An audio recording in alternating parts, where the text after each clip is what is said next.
Je vous demanderai d'ouvrir vos Bibles et de lire un texte. Et puis je vous dirai comment le Seigneur m'a donné ce message, le message d'aujourd'hui. Nous sommes dans le deuxième livre de Samuel, au chapitre 5e. Et là, nous lisons à partir du 17e jusqu'au 25e verset. Deuxième Samuel, chapitre 5, 17 à 25. En lisant, je vous prierai de souligner deux versets qui effectivement constitueront la base, le nœud de notre message d'aujourd'hui. Deuxième Samuel, chapitre 5, 17 à 25. Les Philistins apprirent qu'on avait oint David pour roi sur Israël, et ils montèrent tous à sa recherche. David, qui en fut informé, descendit à la forteresse. Les Philistins arrivèrent et se déployèrent dans la vallée de Réphaïm. David consulta l'Éternel. Soulignez-moi cette phrase. David consulta l'Éternel en disant: monterai-je contre les Philistins? Les livreras-tu entre mes mains? Et l'Éternel dit à David: monte, car je livrerai les Philistins entre tes mains. David vint à Baal-Pératim où il les bâtit. Puis il dit: l'Éternel a dispersé mes ennemis devant moi, comme deux eaux qui s'écoulent. C'est pourquoi l'on a donné à ces lieux le nom de Baal-Pératim. Ils laissèrent leurs idoles et David et ses gens les emportèrent. 22. Les Philistins montèrent de nouveau et se déployèrent dans la vallée de Réphaïm. David consulta l'Éternel. Verset 23. Soulignez-moi cette phrase de nouveau. Et l'Éternel dit: tu ne monteras pas. Tourne-les par derrière et tu arriveras sur eux vis-à-vis des mûriers. Quand tu entendras un bruit d'épave dans les cimes des mûriers, alors hâte-toi, car c'est l'Éternel qui marche devant toi pour battre l'armée des Philistins. David fit ce que l'Éternel lui avait ordonné, et il battit les Philistins depuis Geba jusqu'à Gezer. Amen. Amen. Je veux poser une question à l'assistance.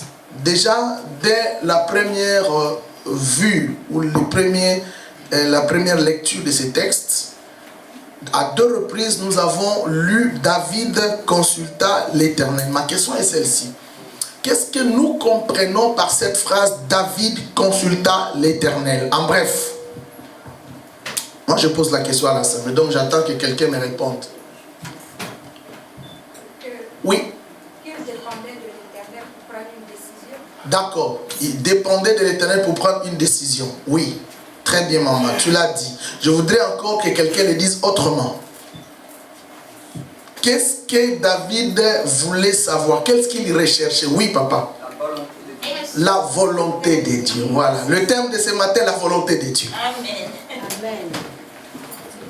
La volonté de Dieu. Je vais vous dire comment Dieu m'a donné ce thème. Et je voudrais aussi dire à quelqu'un, ce matin, Dieu a une parole pour quelqu'un. J'étais ici vendredi à la prière. J'avais lancé des SMS, je suis désolé. Nombreux ont eu mes textos, ils n'ont même pas répondu. Et ça, ce n'est pas une bonne habitude. Nous sommes en Europe. Quand vous avez un texto, si vous savez que vous n'êtes pas disponible, répondez. Moi, quand on me donne le texto, j'ai toujours l'habitude de dire oui, ok, non. Il y a des gens, ils reçoivent le texto comme ça, ils lisent, ils ne répondent pas, il est à l'aise. C'est pas normal. Évitons le congolialisme, mes frères. Alors, on était ici dans la prière. Pendant qu'on priait, je disais: Seigneur, qu'est-ce que tu veux que je dise à ce peuple? Ces derniers temps, je ne voudrais pas réfléchir, moi, et dire oui, je vais parler de ça. Non, j'ai besoin que Dieu m'inspire pour dire une parole à quelqu'un. Comme ça, à la sortie, les gens disent: cette parole était pour moi. Et ça, Dieu a accompli son rôle. Et pendant que nous prions, le vendredi ici à la nuit, on priait. C'est comme un voile qui est ôté de mes yeux. Et j'entends une parole souffler dans mes oreilles, la volonté de Dieu. Dieu me dit, dis à mon peuple, ma volonté est plus que leur volonté. Ne marchez pas selon votre volonté. Amen. Marchez selon la volonté de Dieu. Nous voulons réfléchir sur ça. Et je vous donne un premier texte. Je reviendrai dans ce récit. Lisons Psaume chapitre 143 au 10e verset.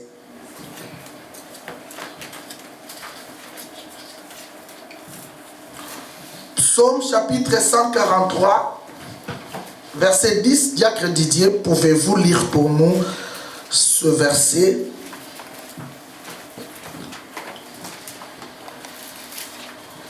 Verset 10. Je lis au nom de Jésus. Amen. Livre des Psaumes, chapitre 143, verset 10. La Bible déclare: enseigne-moi à faire ta volonté, car tu es mon Dieu. Que ton bon esprit me conduise sur la voie droite. Enseigne-moi à faire ta volonté, car tu es mon Dieu. Ce matin, je veux que quelqu'un dise, enseigne-moi, Seigneur, à faire ta volonté, car tu es mon Dieu. Le problème est très important, tel que nous venons de le voir dans ce texte. David a reçu l'onction. Pour votre rappel, excusez-moi, pour votre rappel, lorsque David était devenu roi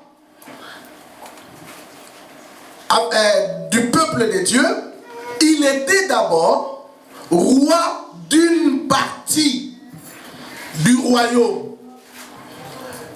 Déjà, avec Saoul, on sentait les préparatifs d'une division, d'un schisme au sein du peuple d'Israël. À la mort de Saoul, les gens du nord, les nordistes, ont choisi, d'ailleurs ils n'avaient pas choisi, ils ont vu un certain Ishbosheth, descendant de la lignée de Saoul, s'accaparer du royaume et se mettre à le diriger. À l'époque, David avait déjà reçu l'onction royale. Il avait été oint par Samuel comme roi. Maintenant, cela avait déplu aux sudistes, parce que David était du sud. Les sudistes ont dit non, nous savons que David était déjà oint par Samuel pour remplacer Saoul. Mais qu'est-ce qui fait que maintenant que Saoul est mort, un certain Ishbosheth, il prend la tête du royaume et il s'accapare de la gouvernance. En tout cas, nous, on refuse cela. C'est ce qui fait que Yaya, tu peux aller aider les enfants aussi, encadrer-les là-bas. Chers enfants, vous pouvez descendre, il y a disposition pour vous. Voilà. Alors, les gens du sud refusaient que Ishbosheth règne pour eux. Les gens du nord, mes amis, eux-mêmes, ils ont tué Ishbosheth qui a régné pendant 7 ans. Et David a pris le contrôle de la partie sud. Et David a régné au sud pendant 7 ans. Et après, les anciens du nord sont venus, ils ont demandé à David de régner sur eux et David a reçu 2 onctions. Quelqu'un m'a posé la question, docteur, comment vous pensez que David pouvait recevoir 2 onctions? Est-ce que pour diriger, on peut vraiment recevoir 2 onctions? Est-ce que c'est normal de recevoir 2 onctions? David avait reçu 2 onctions. La première onction, c'était l'onction qui lui a été donnée par Samuel. Avec cette onction déjà, David a dirigé la partie sud pendant 7 ans. Lorsque Ishbosheth est mort à la partie nord, les nordistes sont venus lui demander de gouverner aussi la partie nord, ce qui a été annexé au sud, et Israël était un peuple complet, une nation complète. Alors là, les anciens lui ont donné une deuxième onction. Alors David était oint 2 fois. Maintenant, pendant 33 ans, il a régné sur tout Israël, nord et sud. Dès que David avait reçu l'onction, les Philistins, qui étaient l'ennemi juré d'Israël, l'ont appris et ils sont vite venus combattre David. Mais ce qui m'a intéressé pour tirer mon thème, c'est que David a entendu parler du bruit des guerres, de l'arrivée des ennemis. Mais qu'est-ce qu'il a fait? David est allé consulter l'Éternel. Il faut écrire ces verbes. Consulter. C'est la consultation. David est allé consulter Dieu. Parce qu'il se disait, j'ai la capacité, j'ai la force, je suis un combattant, je suis un guerrier, j'ai terrassé les Philistins, Goliath, j'ai renvoyé les Philistins qui étaient venus contre Israël. Je peux les battre, je connais leurs faiblesses, j'ai les hommes forts de David, je suis entouré des hommes capables, je peux bien les terrasser. Mais malgré mes capacités, malgré tout ce que je connais de la guerre, j'ai besoin d'aller écouter, consulter Dieu. Qu'est-ce qui m'a touché ici? Dans 2 reprises où les Philistins s'étaient approchés pour attaquer Israël, David a consulté Dieu 2 fois et de deux fois, il a reçu 2 réponses différentes. Voilà l'avantage. La première fois, le verset 19, on nous dit, David consulta l'Éternel et l'Éternel lui dit, monte, car je livrerai. Mais lisons maintenant le verset 23. David consulta l'Éternel et l'Éternel lui dit, tu ne monteras pas. Voyez l'importance de consulter Dieu. Pour le même peuple, pour la même guerre, la première fois il consulte Dieu, Dieu lui dit, va. La deuxième fois il consulte Dieu, Dieu lui dit, ne va pas. C'est-à-dire, moi dans mes projets, dans mes pensées, je peux projeter faire des choses. La première fois, Dieu peut me dire, vas-y, je t'autorise. Mais est-ce que je sais ce qu'il me dira la deuxième fois? Je suis toujours obligé de les consulter pour savoir, connaître toujours ce qu'il veut. Parce qu'à chaque circonstance, à chaque situation, à chaque problème, Dieu a une solution particulière qui peut être un oui ou un non. Donc je dois à tout moment le consulter. Dites amen avec moi. Amen. La notion de la volonté de Dieu, mes amis, est très complexe dans les Écritures. Elle est la clé de voûte d'une vie chrétienne triomphante. Si tu veux expérimenter pas seulement une vie chrétienne, une vie en général, aisée, avec plein de bonheur, dépend de Dieu. C'est la caractéristique d'une humanité qui est née de Jésus-Christ. Parce que Jésus est le vrai modèle de la soumission et de l'obéissance à la volonté de Dieu. La volonté de Dieu n'est pas facile à connaître. Je reprends. La volonté de Dieu n'est pas facile à accomplir. N'est pas facile à connaître car elle est et elle reste un mystère. Éphésiens chapitre 1, verset 9. Écrivez, on ne lit pas. Écrivez en passant. Les mystères de la volonté de Dieu. Éphésiens 1, 9. C'est ce que Paul dit. La volonté de Dieu n'est pas facile à accomplir, ni facile à connaître, parce qu'elle est et elle reste un mystère qu'il faut à tout prix découvrir, décortiquer, fouiller, chercher. C'est notre dépendance totale à Dieu. La volonté de Dieu est notre dépendance totale à lui. La volonté de Dieu est une manière de dire, Seigneur, je veux me soumettre à toi. Je veux que tu me conduises. Par définition, nous disons que la volonté de Dieu est ce désir bienheureux que le Créateur formule à notre égard pour notre propre bien. Je reprends. La volonté de Dieu est ce désir bienheureux que lui, le Créateur, formule à notre égard pour notre bien. Ce désir est souvent difficile à cerner. difficiles à cerner, ou souvent, quand nous les comprenons, nous avons du mal à l'accepter. Ces désirs, nous pouvons le comprendre, nous pouvons l'admettre, mais est-ce que nous pouvons l'accepter? Plusieurs volontés se présentent face à nous. Il y a la volonté de notre chair. Notre chair a aussi une volonté. Et celle qui est poussée par la curiosité. La volonté de notre chair est celle qui est poussée par la vue. La volonté de notre chair est celle qui est poussée par l'apparence. La volonté de notre chair est celle qui est poussée par la beauté, par l'extérieur, par ce qui attire. Et c'est la volonté de Dieu.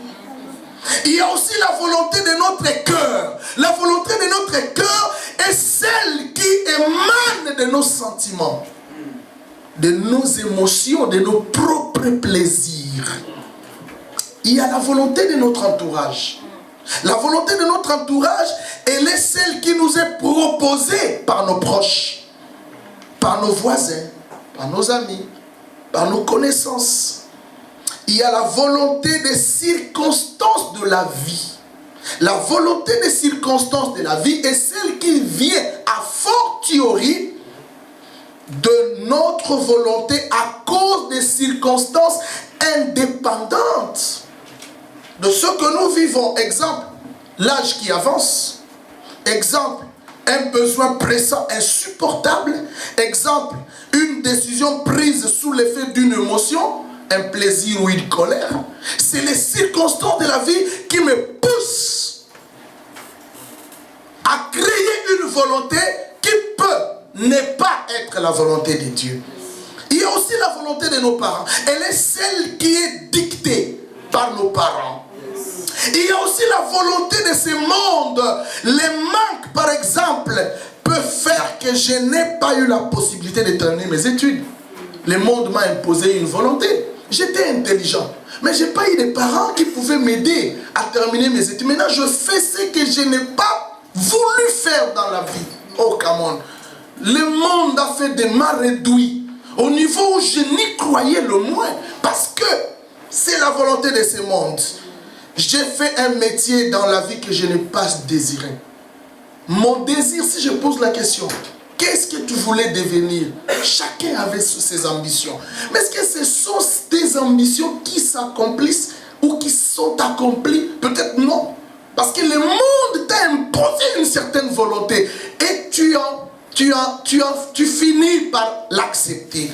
Il y a la volonté du diable et de ses démons. Elle est celle qui nous renferme sous son influence négative, sous son influence maléfique. Enfin, il y a la volonté de Dieu. La volonté de Dieu, elle est celle qui nous est favorable et qui nous donne le shalom. Mais dans la volonté de Dieu, j'ai compris dans ma façon de méditer, de réfléchir, que nous pouvons relever deux types de volonté de Dieu. Il y a la volonté de Dieu que l'on connaît. Il y a la volonté de Dieu que je connais, mais que je refuse d'adhérer. Mais il y a aussi la volonté de Dieu que je ne connais pas et que je dois faire des efforts pour le connaître ou la connaître. Je dois fournir des efforts. Qu'est-ce que Dieu veut? C'est très important. Laquelle de toutes ces volontés voulons-nous réellement accomplir? Laquelle de ces volontés accomplissons-nous? Savons-nous que la volonté de Dieu est difficile à obtempérer? Savons-nous qu'elle est imposante et souveraine? Dis avec moi, la volonté de Dieu est souveraine. La volonté de Dieu est souveraine. Reprends, elle s'impose. Savons-nous que la volonté de Dieu est imposante? Savons-nous que la volonté de Dieu est souveraine? Savons-nous que souvent la volonté de Dieu s'oppose à notre volonté? Savons-nous que la volonté de Dieu a ses caprices et ses exigences? Le savons-nous, mes amis? Toutes ces questions doivent nous interpeller à ces propos. Refusons, ça je l'ai dit, et c'est comme un ordre, refusons de faire ce que nous voulons. Faisons ce que Dieu veut. Amen. Dites Amen avec moi. Amen. Car de cela dépend notre bonheur. Amen. De cela dépend notre succès. Amen. Si aujourd'hui nombreux regrettent la vie qu'ils mènent, si certains ont même perdu le goût de vivre en pensant que Dieu les a déçus, et si d'autres ont eu comme impression que Dieu les a abandonnés et ne les écoute plus, et si d'autres encore ne sont là que pour pleurer et admirer les autres, c'est parce qu'ils ont été longtemps en conflit et en rébellion à la volonté de Dieu. Yes. Amen. Ah, fais comme ça. Je sais que c'est un message poignant. Aujourd'hui, Dieu ne plaît personne. Amen. Il va déchirer ton cœur, mais Dieu a une parole. Amen. Nous pleurons nombreux. Nous admirons peut-être les autres. Nous avons dit beaucoup de choses sur Dieu. Dieu m'a fait comme ça. Dieu m'a décidé. Mais les jours où Dieu voulait que tu fasses ce que lui voulait pour toi, tu le refusais. Mes amis, cela ne change rien du tout. N'attendons pas que ça soit trop tard. Faisons la volonté de Dieu. Attention. Il arrive des moments où Dieu écrit sa volonté sur nos cœurs. Et si notre cœur ne nous condamne pas, c'est que nous avons l'assurance auprès de Dieu. De fois quand nous échappons à sa volonté et qui se trouve inscrite sur nos tables de cœur, la conscience nous reprend et nous dérange. Vous êtes d'accord avec moi? Vous, il a écrit une volonté sur la conscience. Lorsque ta conscience ne te condamne pas, tu as de l'assurance. Mais il y a des gens, il avance, il met un pas, l'esprit lui dit non, non, non, c'est pas ton chemin. Il insiste. Il met deuxième pas, l'esprit lui dit non, non, non, non, non, ne force pas. Il insiste. C'est-à-dire, il comprend que ce que Dieu veut, ce n'est pas bon pour lui. Lui aussi, il a une volonté. Donc il dit, mais Dieu, mais moi je veux. Dieu dit non, non, non. Dis-moi. Je trouve ça bon. Dieu dit, mais non, non, non. Mais là, il y a une lutte. Je veux parler de ça. Je commence d'abord par donner un petit exemple. Le premier point, je parle de Jésus, le modèle parfait de celui qui accomplit la volonté de Dieu. Premier point, Jésus-Christ, le modèle parfait de celui qui accomplit la volonté de Dieu. Le modèle parfait de celui qui obéit à la volonté de Dieu. Jésus a accompli et il a toujours fait la volonté de Dieu jusqu'à la croix. Jésus est soumis à la volonté de Dieu. Il a conformé, suivez-moi bien, il a conformé durant toute sa vie sa volonté à la volonté de Dieu. Jésus a mis ensemble durant toute sa vie sa volonté à la volonté de Dieu. Avec la phrase, non pas ce que je veux, mais ce que tu veux. Dites Amen. Amen. Non pas ce que je veux, moi Jésus, mais ce que tu veux, toi Dieu. En fait, la volonté de l'homme Jésus était engloutie, voire avalée par la volonté du Père. Je veux dire ceci, la volonté de Jésus était dissoute dans celle de son Père. Et donc, plus rien ne l'intéressait à part la volonté de son Père. En rapprochant, mes amis, Genèse chapitre 2, verset 17 et Genèse 3, verset 16, écrivez le texte. Dans Genèse 2, 17, Dieu créa un jardin. Il met au milieu du jardin un arbre. Et il dit à l'homme, mange de tout le fruit de l'arbre, mais le fruit de l'arbre qui est au milieu du jardin, ce n'est pas pour toi, c'est l'interdit. Tu n'en mangeras point. Car le jour où tu en mangeras, tu mourras certainement. Mais au chapitre 3, le verset 6, la Bible dit, la femme a vu que l'arbre était agréable. Elle a tiré ses regards, elle en a pris et elle a mangé. Je disais ceci, en rapprochant ce texte, on voit là le motif de la chute de l'homme qui fit qu'il soit chassé du paradis. Alors, Adam et Ève savaient bien quelle était la volonté de Dieu pour eux. Ne mangez de tous les arbres, sauf l'arbre du fruit qui est au milieu du jardin. Ils étaient au courant de l'interdit. Malheureusement, au lieu de faire ce qu'ils savaient ou ce qui venait de Dieu, ils ont préféré accomplir leur propre volonté à la place de celle de Dieu. Cet acte équivaut à dire, non pas ce que tu veux, mais ce que je veux. Si nous les comparons à Matthieu 26, où Jésus dit, non pas ce que je veux, mais ce que tu veux. Et nous prenons Genèse, où Adam et Ève ont dit, non pas ce que tu veux, mais ce que nous voulons. Ça, il y a une contraste, il y a une complexité. On sent que ça s'attire, ça s'oppose. Adam et Ève n'ont pas accompli la volonté de Dieu. Ils ont accompli leur propre volonté. Cependant, ils connaissaient bien la volonté de Dieu. Mais Jésus a accompli la volonté de Dieu, mais pas sa volonté. Il avait la volonté. Il pouvait aussi dire, je refuse de mourir. Il pouvait aussi dire, la mort, elle est trop dure pour moi. Repousse-la pour le lendemain. Repousse-la pour plus tard. Ou choisis une autre personne. Il finit par dire, non pas ce que je veux, mais Seigneur, c'est que tu veux. Frères et sœurs, à cette humanité que Jésus a générée à cause de sa volonté, parce qu'il y a maintenant deux humanités. L'humanité d'Adam et l'humanité de Jésus. Ceux qui sont derrière Adam, l'humanité d'Adam, ils accomplissent toujours leur propre volonté à la place de la volonté de Dieu. L'humanité de Jésus, qui est le dernier Adam, ces gens-là ont une loi. Quelle est la loi de l'humanité de Jésus? Non pas ce que nous voulons, mais ce que tu veux. Jésus l'a dit, quand vous priez, dites, notre Père qui est aux cieux, que ton nom soit sanctifié, que ton règne vienne, que ta volonté soit faite.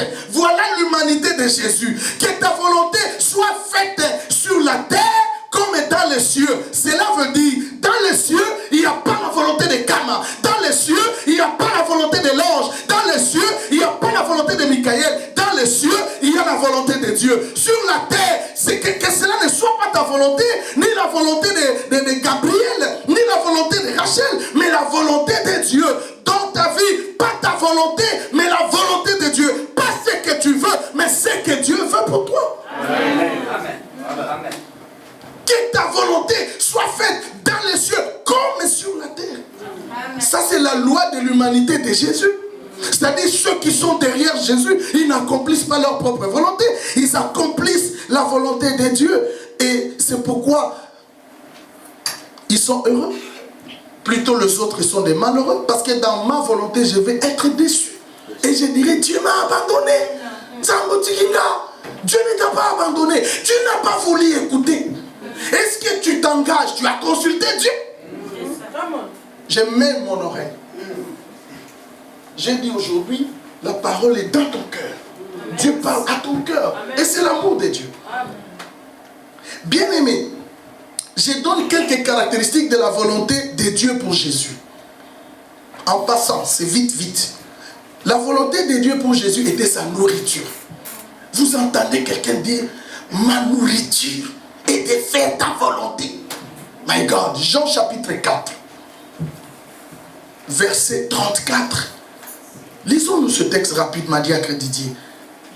Jean 4, 34, ça c'est Jésus qui dit. Il dit, ma nourriture est de faire ta volonté. C'est-à-dire pour Jésus, comme nous mangeons régulièrement, nous devons régulièrement accomplir la volonté. Il compare la volonté de Dieu à une nourriture. On ne peut pas vivre sans nourriture. Tout comme il dit, je ne peux pas vivre en dehors de ta volonté. C'est similaire. Lisez-nous le texte. Jean 4, verset 34. Oui. Je lis au nom de Jésus. Amen. Jésus leur dit, ma nourriture est de faire la volonté de celui qui m'a envoyé. Oui. Et d'accomplir son œuvre. C'est ça ma nourriture. Jésus respirait à chaque instant la vie de Dieu, la volonté de Dieu. La volonté de Dieu était pour Jésus un devoir quotidien. Il ne pouvait pas s'en passer d'un jour sans faire la volonté de Dieu.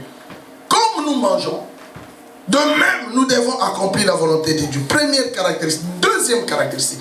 La volonté de Dieu pour Jésus Il ne pouvait rien faire à part cette volonté. Jean 5,30. Toute sa vie était tournée autour d'un seul but, accomplir la volonté de son Père. Écrivez le texte. Jean 5,30. Une autre caractéristique de la volonté de Dieu, Jean 6,38. Jésus-Christ était descendu du ciel pour accomplir la volonté du Père. Jean 6,38 dit, je suis descendu, je suis venu sur terre pour accomplir ta volonté. Quatrième caractéristique, Jean 6,39, vous allez jusqu'au verset 40. Jésus dit, je connais la volonté de Dieu, c'est que je ne perde personne de qui il m'a donné. Jésus connaissait la volonté de Dieu. Il avait une connaissance, un savoir global de ce qu'était la volonté de Dieu pour lui. En fin de compte, Jésus dit, tu n'as voulu ni sacrifice. Hébreux chapitre 10. Tu n'as voulu ni holocauste, mais tu m'as formé un corps. Mais voici, Seigneur, je viens, ô Dieu, pour faire quoi? Ta volonté. Hébreux chapitre 10, 7 à 10.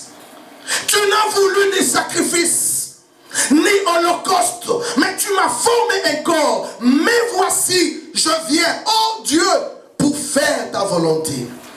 Hébreux 10.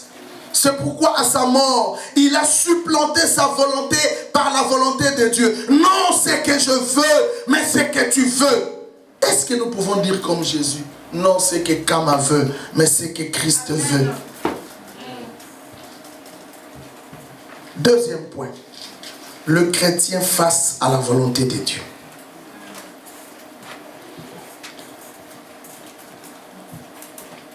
Ce que le Seigneur est en train de te dire ce matin, c'est un bonheur parce qu'il t'aime. C'est l'expression de son amour. Parce que Dieu nous connaît et nous voit. Le chrétien face à la volonté de Dieu. Le premier point, je vais parler de la guerre des volontés. La guerre des volontés. 2 points. La volonté de l'homme contre la volonté de Dieu. Il existe une lutte fratricide entre ces deux volontés. Ma volonté et sa volonté. Ce que je veux et ce qu'il veut. Écoutez frère, la domination de notre volonté en lieu et place de la volonté de Dieu n'est certainement liée qu'au fait que nous refusons tout ce que Dieu nous propose et qui vient de sa volonté. Nous refusons. Car soit nous la trouvons dérangeante et nous la boycottons, soit ça ne nous plaît pas et nous posons à Dieu des conditions, soit nous pensons que ça traîne à se réaliser et nous faisons du compromis avec le péché ou avec notre propre conscience, soit c'est dur à avaler et on la met de côté. Soit aussi ce n'est pas conforme à notre désir personnel et on la refuse. Amen. On la refuse parce que ça ne cadre pas avec mon cœur. Tu suivras l'élan de ton cœur ou tu suivras la volonté de Dieu. Amen. Les 3 étapes à franchir pour connaître la volonté de Dieu. Deuxième point. Éviter de faire la guerre, d'entrer en conflit avec la volonté de Dieu. Dis comme Paul, dis comme Marie, je suis ta servante qui me soit fait selon ta volonté. Dis comme Paul, mais voici Seigneur, que veux-tu que je fasse? Qu'est-ce que tu veux pour moi? Nous devons savoir que la volonté de Dieu paraît au début comme un mystère. Or, tout mystère demande une initiation pour être décortiqué. Pour cela, il nous faut passer par ces 3 étapes importantes avant de parvenir à saisir complètement cette volonté. Première étape. 1. Il faut chercher à discerner la volonté de Dieu. Écrivez le discernement de la volonté de Dieu. Il faut discerner. Romains chapitre 12, verset 2. Discerner. Romains 12, 2, tu nous lis le texte s'il te plaît. Le discernement est la faculté de distinguer ce qui est bien de ce qui est mal. Or, discerner la volonté de Dieu, c'est cette capacité qui nous permet de distinguer entre ce que Dieu veut pour nous et ce qu'il ne veut pas pour nous. Dites Amen. Amen. Romains 12, 2. Je lis au nom de Jésus. La Bible déclare dans Romains chapitre 12 au verset 2, « Ne vous conformez pas au siècle présent, mais soyez transformés par le renouvellement de l'intelligence, afin que vous discerniez quelle est la volonté de Dieu. » Voilà, merci. Afin que vous discerniez. Nous avons une locution conjonctive en français. Afin que, ceux qui ont fait la littérature, ils savent que afin que marque la conclusion en français. Afin que vous discerniez quelle est la volonté de Dieu. Elle est cachée. Tu as les situations, tu as les problèmes. Mais dans tout ce que tu vis, cherche à savoir quelle est la volonté de Dieu. Le discernement, c'est cette capacité qui nous rend aptes à sonder la pensée de Dieu, à lire la pensée de Dieu pour nous. Nous ne pouvons pas tout faire. Suivez-moi bien. Nous ne pouvons pas tout faire. Nous ne pouvons pas être avec tout le monde. Nous ne pouvons pas être avec n'importe qui. Et nous ne pouvons pas être n'importe où, à n'importe quand. Discernons ce que Dieu veut pour nous maintenant, au lieu de passer inutilement son temps. Vous comprenez? Maintenant là, qu'est-ce que Dieu veut pour moi?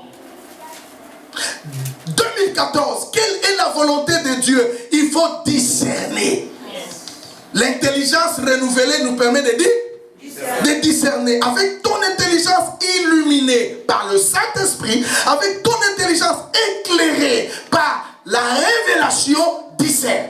Première chose. Deuxième chose, le discernement va t'amener à la compréhension de comprendre la volonté de Dieu. Deuxième texte, c'est dans Ephésiens 5, 17. Nous lisons: après avoir discerné, passer à la deuxième étape qui te permet de comprendre, de saisir, de percevoir, de visualiser la volonté de Dieu. Ephésiens 5, 17. On nous lit.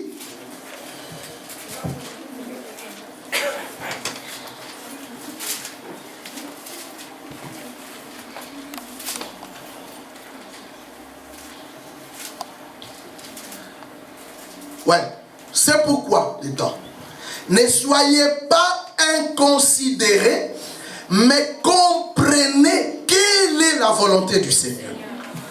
Comprenez. Comprendre, c'est saisir la volonté de Dieu. La compréhension requiert de l'intelligence éclairée. Une fois notre sensibilité est ouverte, notre compréhension sera aussi développée. Donc, du discernement, passons à la compréhension de la volonté de Dieu pour nous. Si la plupart d'entre nous, nous échouons, c'est parce que nous n'avons pas encore compris que faire. Qu'est-ce que Dieu attend de moi dans cet instant? Cela nous évitera tout tâtonnement. Dis avec moi, tout tâtonnement. Ça fait longtemps que tu es en train de tâtonner. Parce que tu ne veux pas consulter Dieu. Si tu aurais pu consulter Dieu, les tâtonnements auraient déjà été finis. Consulte Dieu. Tu es son serviteur. Tu es sa servante.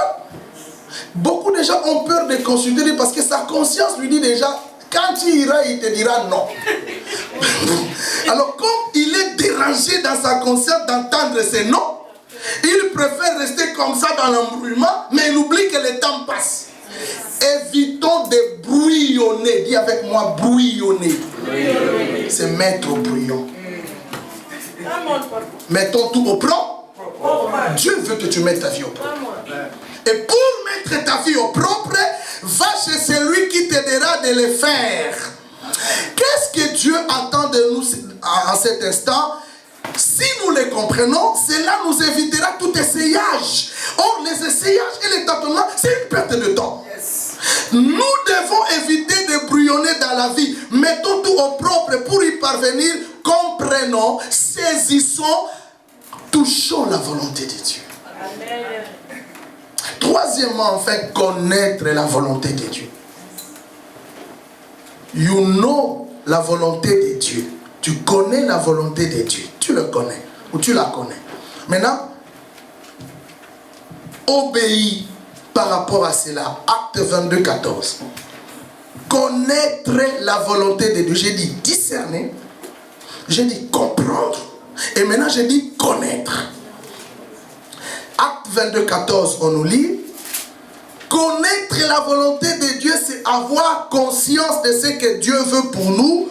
C'est percevoir en même temps la pensée de Dieu pour nos vies. On peut nous les lire. À ce niveau, l'aide du Saint-Esprit nous est précieux. Précieuse. Car c'est lui seul qui sonde les cœurs de Dieu et lui seul est capable de nous révéler la volonté de Dieu pour nous. Lisons pour nous, papa, ce texte, Acte 22, 14. Je lis au nom de Jésus, Acte 22, verset 14. La Bible déclare, il dit, le Dieu de nos pères t'a destiné à connaître sa volonté, Oui. à voir le juste et à entendre les paroles de sa bouche. Voilà. Dis avec moi, Dieu m'a destiné à connaître sa volonté. Dieu m'a destiné à connaître sa volonté. Betela motolo. Dieu m'a destiné à connaître sa volonté. Allons-y. Dieu m'a destiné à connaître sa volonté. Je dois faire un effort. Ne vivons pas pour nous-mêmes. Ne vivons pas pour... Tu n'es pas indépendant. Indépendant. Tu es dépendant de quelqu'un. Amen. Écoutez mes amis. Prenons du temps dans une retraite spirituelle.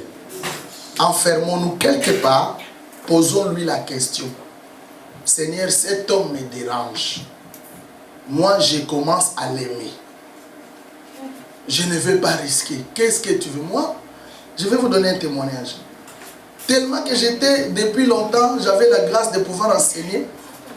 Pendant que j'étais encore célibataire, Dieu m'avait enseigné sur le problème du mariage, les dangers au mariage. Aujourd'hui, vous ne voyez pas combien les couples ont de problèmes.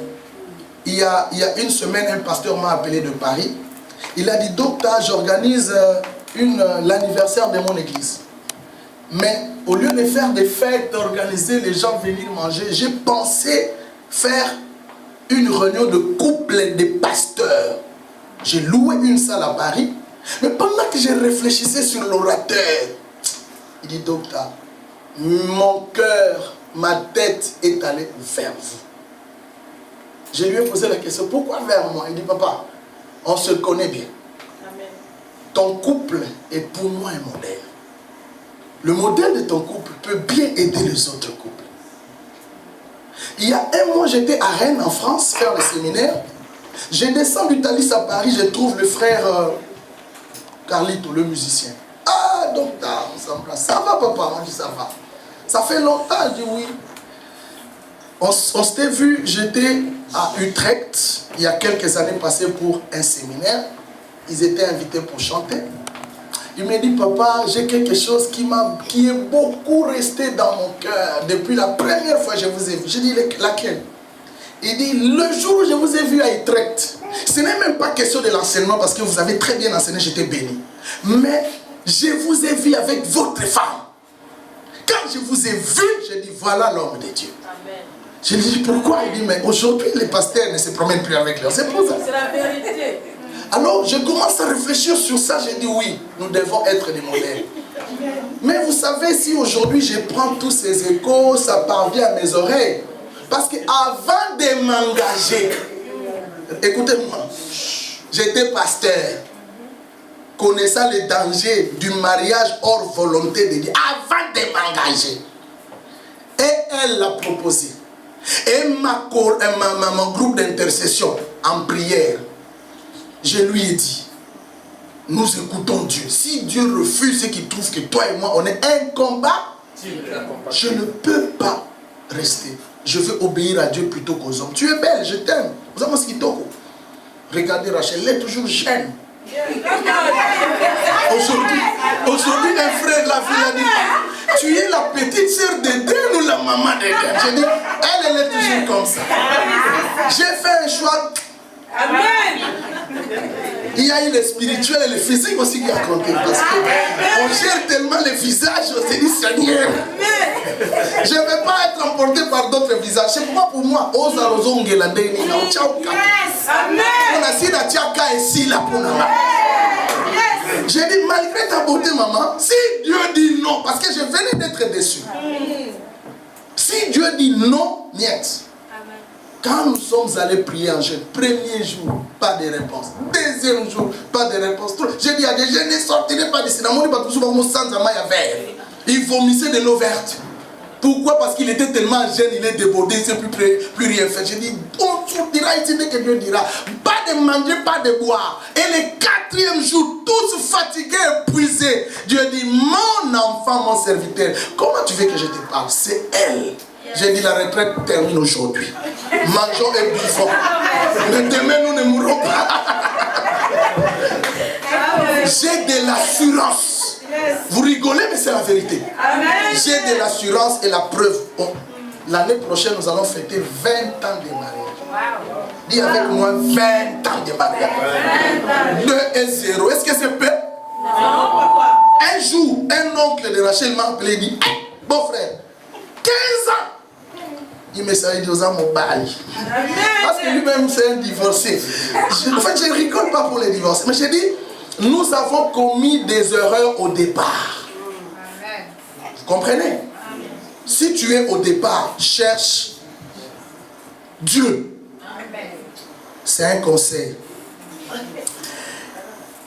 Prenons du temps, demandons-lui avec qui tu veux que je sois pour le restant de ma vie.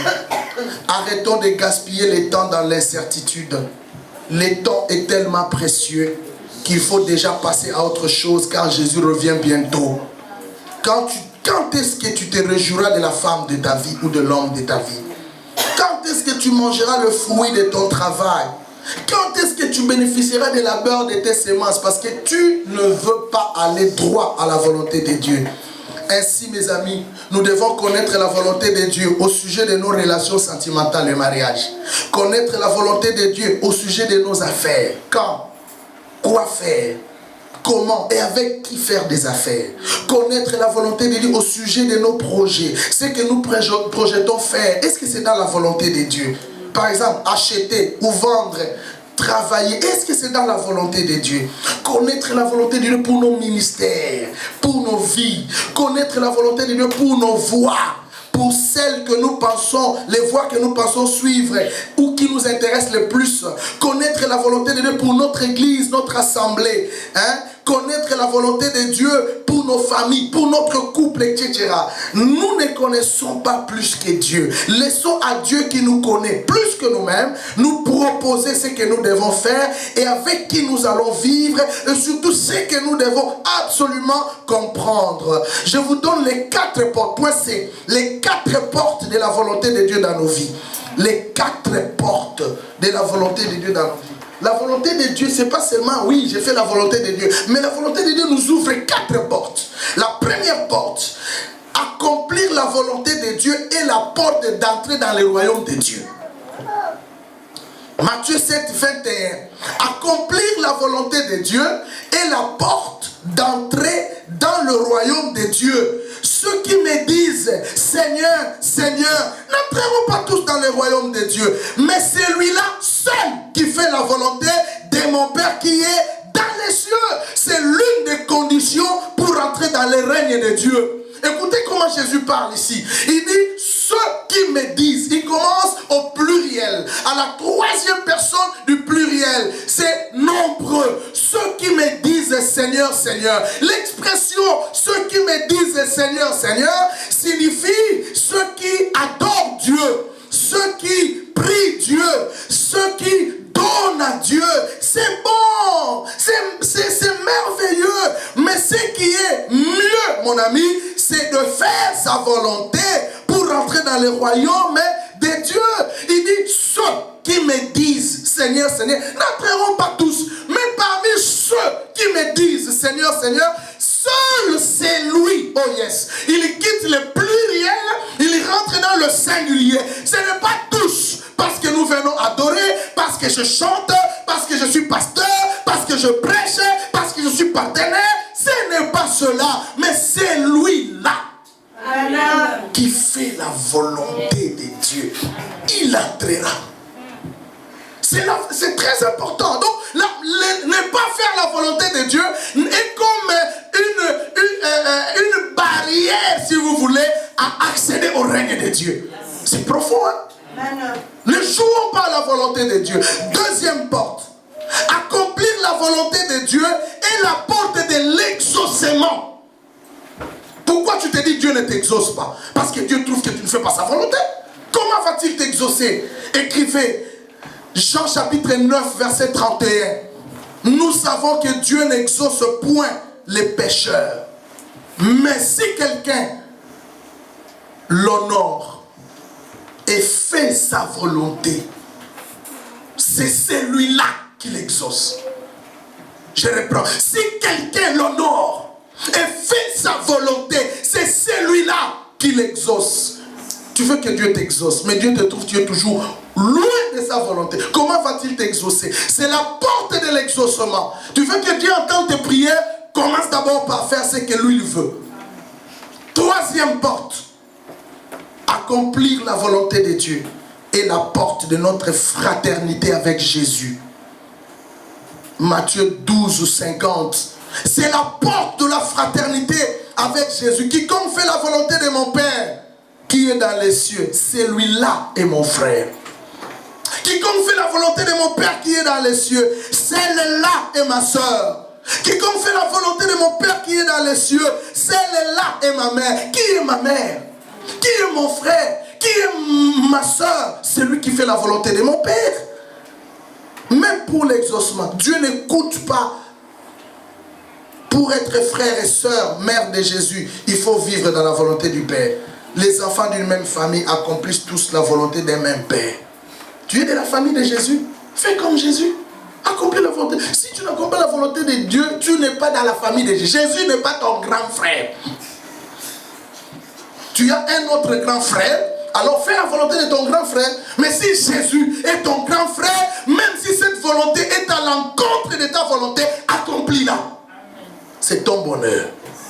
Enfin, accomplir la volonté de Dieu. Quatrième porte,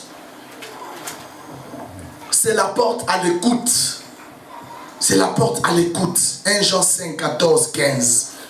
Nous avons auprès de lui cette assurance que si nous demandons quelque chose selon sa volonté, soulignez-moi. 1 Jean 2, 14 à 15. Si nous demandons quelque chose selon sa volonté, il nous écoute. Et si nous savons qu'il nous écoute, parce que c'est selon sa volonté, quelque chose que nous lui demandions, nous savons que nous possédons la chose que nous lui avons demandée. Quelle que soit la chose, parce que nous l'avons demandé selon sa volonté, nous avons. Nous demandons, c'est bien, c'est fantastique. Mais est-ce que nous demandons selon sa volonté ou nous demandons comme nous voulons en dehors de sa volonté? Mes amis, accomplissons la volonté de Dieu. Voilà la recommandation. Prends ton temps dans tout ce que tu veux entreprendre. Personne ne connaît ce que tu penses dans ton cœur. Personne ne médite ce que tu médites. Personne ne sait ce que toi tu sais. Mais ce qui est bien, c'est que comprend, discerne, connaît et fait la volonté de Dieu. Je vais conclure dans Hébreux 13, 20-21. C'est ma prière. Cette prière est celle que l'apôtre, l'auteur de l'épître aux Hébreux, avait faite. Hébreux 13, 20-21. Que le Dieu de paix, qui a ramené d'entre les morts les grands pasteurs des brebis, par le sang d'une alliance éternelle, notre Seigneur Jésus, vous rende capable de toute bonne œuvre pour l'accomplissement de sa volonté. Et fasse en vous ce qui lui est agréable par Jésus, auquel soit la gloire au siècle des siècles. Amen.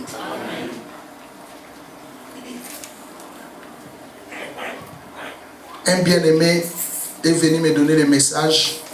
Docteur, Dieu me dit que cette année tu auras beaucoup de voyages. Effectivement, il y a quelques semaines j'étais en Italie Dans quelques semaines, je retournerai aussi. C'est que Dieu a ouvert maintenant les voyages pour la mission, pour son œuvre. Mais Dieu me dit de te dire, n'accepte pas toutes les invitations. Ne vois pas n'importe où on va t'inviter. Parce qu'il y a des endroits où Dieu lui-même dira va. Et des endroits où il dira ne va pas. J'ai dit merci Seigneur. Toutes les invitations que j'ai, je les mets sur la table. Je demande à Dieu. Tout ce que Dieu me dit non, n'y va pas. Je boycotte l'invitation. Quel que soit l'intérêt. Et l'intérêt le plus important pour moi, c'est l'intérêt du Christ. Est-ce que tu fais la volonté de Dieu? Nous allons prier.